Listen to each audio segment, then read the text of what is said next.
technology has barely touched Mira Devi's daily life. Her irises are scanned with biometric devices.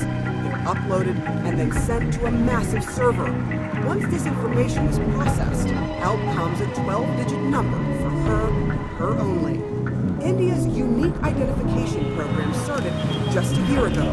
If it succeeds, India will become the first country in the world using biometric data for identity purposes on a national scale. Kamusta kayong lahat? Nandito na naman tayo sa Filipino Chill Recap. At ngayon, pag-uusapan natin ang sci-fi, romance film na tinatawag na I-Origin.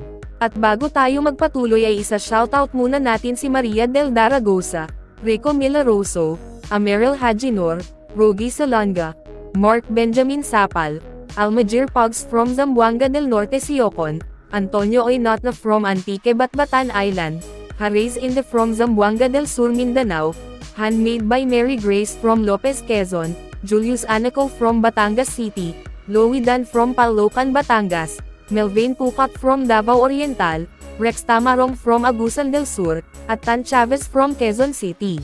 Maghanda na kayo dahil sa mga spoilers na darating. Ang mga mata ay isa sa pinakamagandang at pinakakomplikadong bahagi ng katawan ng tao. At ang nakakagulat dito, bawat tao ay may natatanging mata na wala ni isa ang magkapareho. Para bang bawat pares ng mata ay may sariling universo. Sa maraming relihiyosong teksto, sinasabi na ang mga mata ay hindi lang basta paningin, kundi ito ang bintana ng kaluluwa. Simbolo ito ng pagkakakilanlan na maaaring magpatuloy kahit mawala ang katawan at lumipat sa panibagong anyo. Kaya naman, madalas ituring ang mata bilang isa sa pinakamisteryoso at pinakamagandang nilikha ng Diyos. Ngunit may isang siyentipiko na si Ian Gray na determinado na gamitin ang agham para pasinungalingan ang paniniwalang ito kasama ang kanyang assistant na si Karen at ang lab partner na si Kenny. Ang layunin nila ay maunawaan ang pinagmulan ng mata at tukuyin kung aling nilalang ang unang nagkaroon ng kakayahang makadama ng liwanag. Upang magawa ito, hinahanap nila ang isang nilalang na walang mata ngunit may PAX-6 na gene na mahalaga sa pagbuo ng mata. Naniniwala si Ian na kung matagpuan niya ang ganitong uri ng nilalang mula sa bilyon-bilyong species, maaari niya itong baguhin sa pamamagitan ng siyensya para magkaroon ng mata. Sa ganitong paraan, mapapatunayan niyang ang mata ay resulta ng mahabang ebolusyon, hindi isang biglaang milagro ng isang banal na nilalang. Pero ang hilig ni Ian sa mata ay hindi lang sa pananaliksik. Fascinated din siya sa ganda ng mga mata. Sa tuwing may nakikilala siyang bagong tao, agad niyang tinitingnan ang mata nito at mabilis niya itong kinukunan ng litrato. Isang gabi ng Halloween, sa gitna ng malakas na ingay, musika, at makukulay na ilaw, napansin ni Ian ang isang babae na nag-iisa sa isang sulok. Nakamaskara ito na natatakan ang mukha, pero ang mga mata niya ay lantad na lantad. Ang kanyang mga mata ay tila hindi galing sa mundong ito, puno ng kulay, misteryo, at kakaibang alindog. Agad na nabighani si Ian. "Pwede ko bang kunan ng litrato ang mga mata mo?" tanong niya. Pumayag ito, at agad niyang nakunan ang mahiwagang mga mata ng babae sa kanyang kamera. Hindi lang mga mata nito ang kakaiba, pati na rin ang mga salita nito, para bang galing sa ibang mundo ang bawat kataga. Nang tanungin ni Ian kung saan siya nagmula, pabiro itong sumagot, "Sa ibang planeta." Akala ni Ian ay biro lang iyon.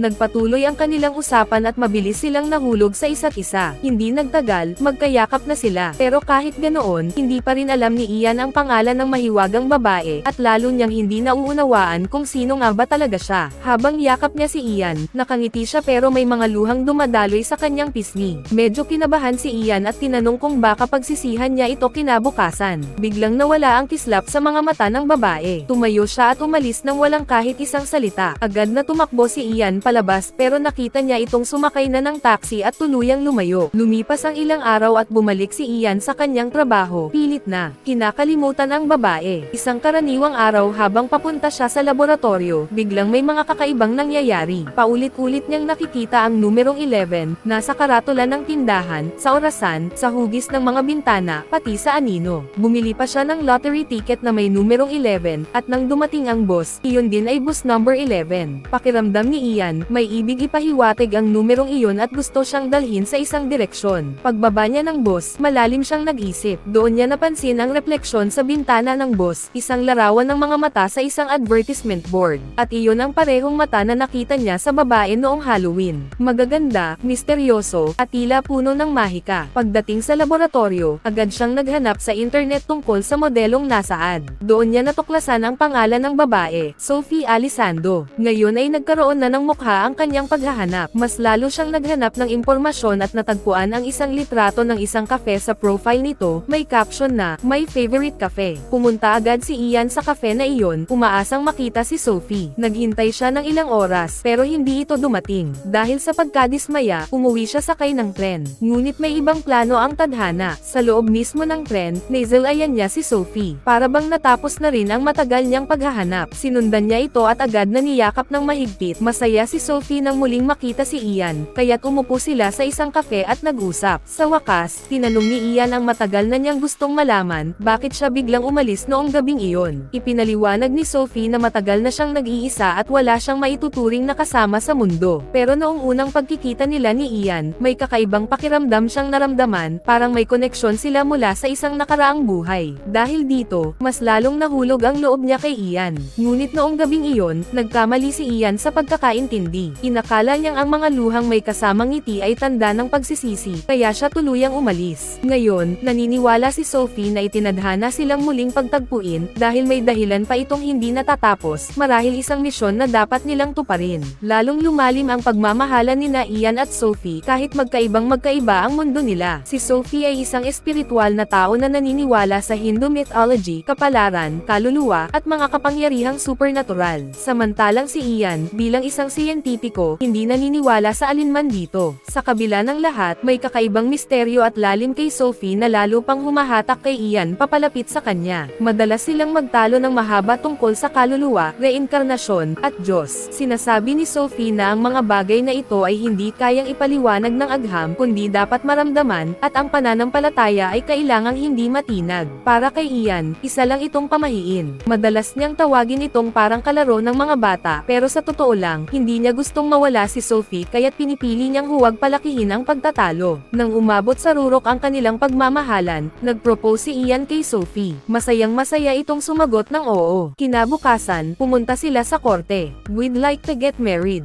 Ng pananabik at mga pangakong hawak nila sa isa't isa. Halos maluha si Sophie sa tuwa, pakiramdam niya ibibigay na ng universo ang pinakamalaking kahilingan niya. Tinanggap ng registrar ang kanilang aplikasyon, ngunit mayroong 24 hours na waiting period, ibig sabihin, kinabukasan pa lamang sila maaaring ikasal. Labis na nadismaya si Sophie dahil ayaw na niyang maghintay pa, pero hinawakan siya ni Ian sa kamay at mahinahong sinabi, 24 na oras lang, pagkatapos noon ay magsasama na tayo habang buhay. Sa mismong sandaling iyon, tumawag si Karen, ang assistant ni Ian. "Found an origin species and we can build an eye from scratch." May dala siyang nakakagulat na balita. Malapit na silang magtagumpay dahil natagpuan na niya ang hinahanap nilang nilalang, isang species ng earthworm na tinatawag na Isenia fata. Wala itong mga mata, ngunit taglay nito ang PAX-6 na gene na mahalaga para sa ebolusyon ng mata. Labis ang tuwa ni Ian, mas higit pa kaysa sa pananabik niyang ikasal. Agad niyang dinala si Sophie sa laboratorio. Ipinakilala niya si Sophie kay Karen, at pagkatapos ay tuluyan ng nalubog si Ian sa kanyang pananaliksik. Napansin ito ni Karen kaya't nagpaalam na lang siya at umuwi ng tahimik. Samantala, nakaupo si Sophie sa isang sulok ng laboratorio, nakatingin sa mga bulate sa loob ng container na may lungkot sa mga mata. Sa medyo mapang-asar na tono ay sabi niya, "Leave me every day to torture little worms." Tinanong niya kung bakit kinakailangan pangguluhin ang nilikha ng Diyos sa ganitong paraan. Medyo inis na sagot ni Ian, hindi raw niya tino-torture ang mga bulate.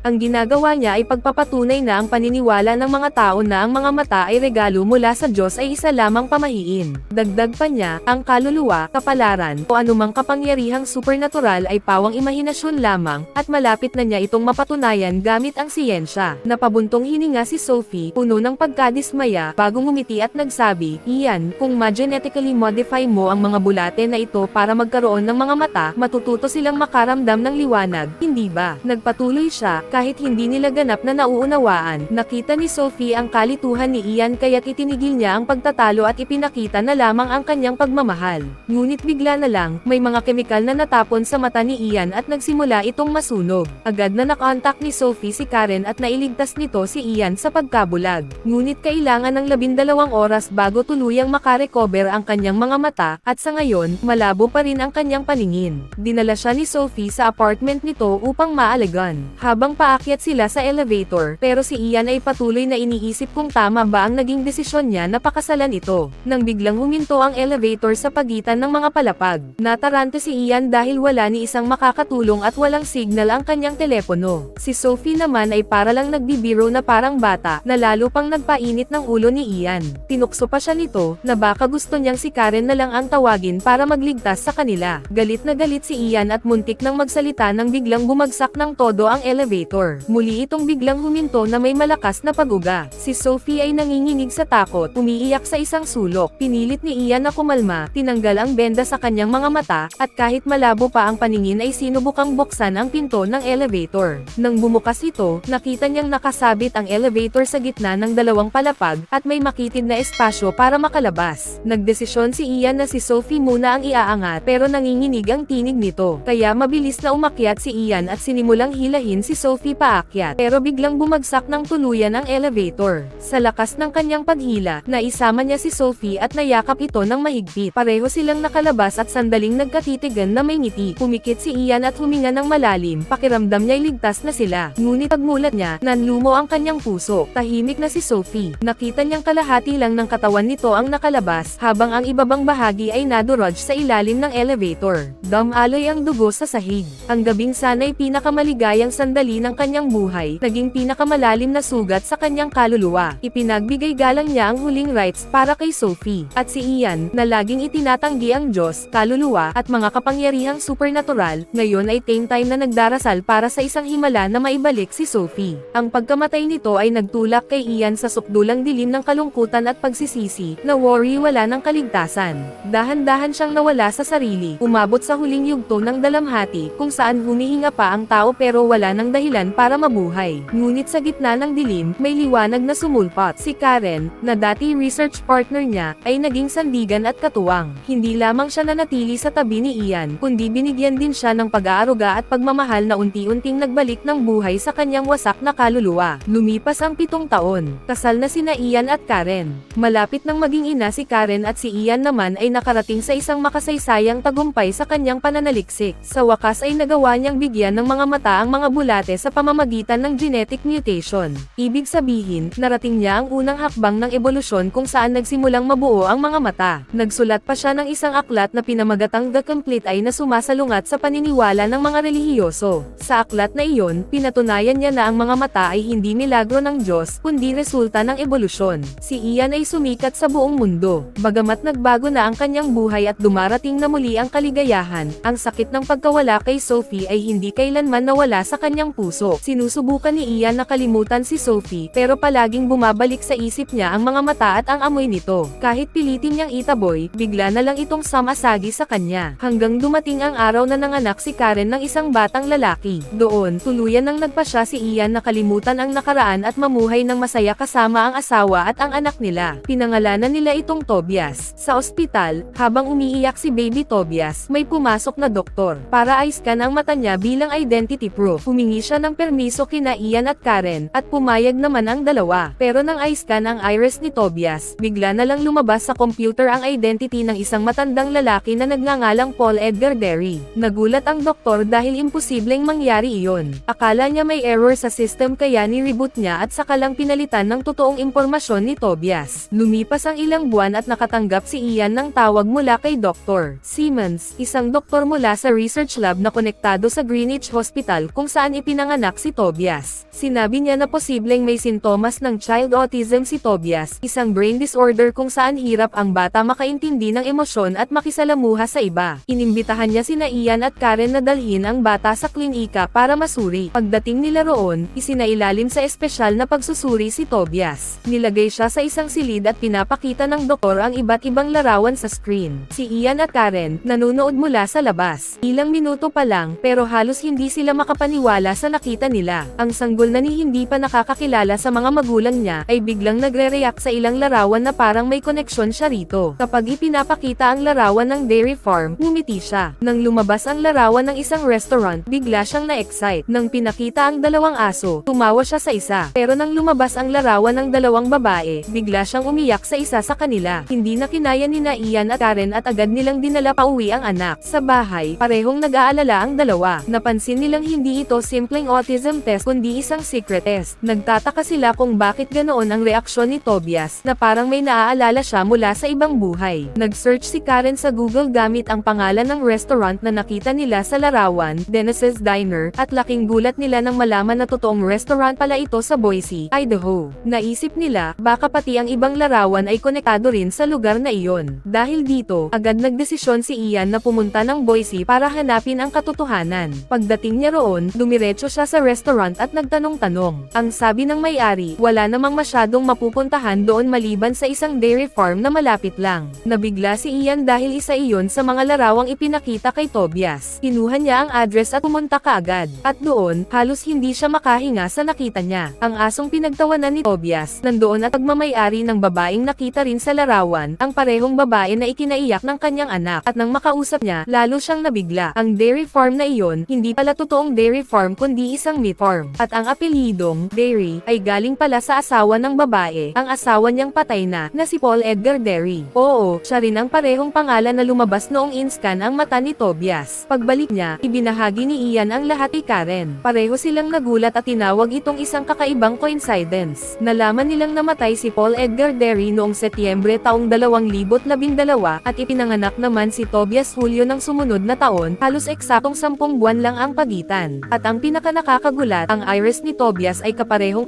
ni Paul, kahit imposible ito dahil natatangi ang iris ng bawat tao. Dagdag pa, ang reaksyon ng bata sa mga larawan ng bahay at pamilya ni Paul ay parang may malalim na koneksyon talaga. Lahat ng ebidensya, lahat ng senyales, iisa ang pinapakita, isang katotohanang lampas na sa kaya ipaliwanag ng siyensya. Posible bang si Tobias ay reinkarnasyon ni Paul? Totoo kaya ang sinasabi ng mga relihiyosong kasulatan sa loob ng maraming siglo, na ang mga mata ay bintana ng kaluluwa, na hindi ito namamatay kasama ng katawan, kundi muling isinisilang sa ibang katawan? Ito ang mga tanong na gumugulo kina Ian at Karen. Pero dahil sa pagiging siyentipiko ng kanilang pag-iisip, hirap silang maniwala. Kaya para alamin ang katotohanan, bumiyahe siya patungong Delhi, hindi para muling makuha si Sophie, kundi bilang isang mananaliksik. Pagdating niya roon, dumiretso siya sa Aqua Children Community Center. Nakita niyang kumukuha sila ng biometric data ng mga bata, kabilang ang mata, para sa kanilang ID cards. Doon nakilala ni Ian si Priya Verma, na nagpapatakbo ng isang NGO para sa mga ulilang bata at binibigyan sila ng libreng edukasyon. Ipinakita ni Ian kay Priya ang larawan ng mga mata ni Sophie at sinabi niyang hinahanap niya ang batang may ganoong mga mata. Mga matang imposibleng makalimutan. Nagulat si Priya at nagtanong, bakit mo siya hinahanap? May problema ba siya? Ngumiti si Ian at sinabing, hindi. Wala siyang ginawang mali. Napaka-espesyal lang niya para sa akin. Nakiusap si Ian kung maaari bang sabihin ni Priya kung nasaan ang batang iyon. Sinabi ni Priya na ang pangalan ng bata ay Salamina. Isa siyang napakabait na bata na madalas pumupunta roon, pero isang buwan na siyang hindi nakikita ni Priya. Nakiusap si Ian na tulungan siyang hanapin si Salamina, at pumayag si Priya. Pumunta sila sa isang squatter malapit sa Aqua Vegetable Market kung saan dati nakatira si Salamina. Mag-subscribe na kung hindi ka pa nakasubscribe, pindutin na rin ang notification bell at like button para sa marami pang movie recap katulad nito, at mag-iwan ng comment down below. And as always, thank you for watching.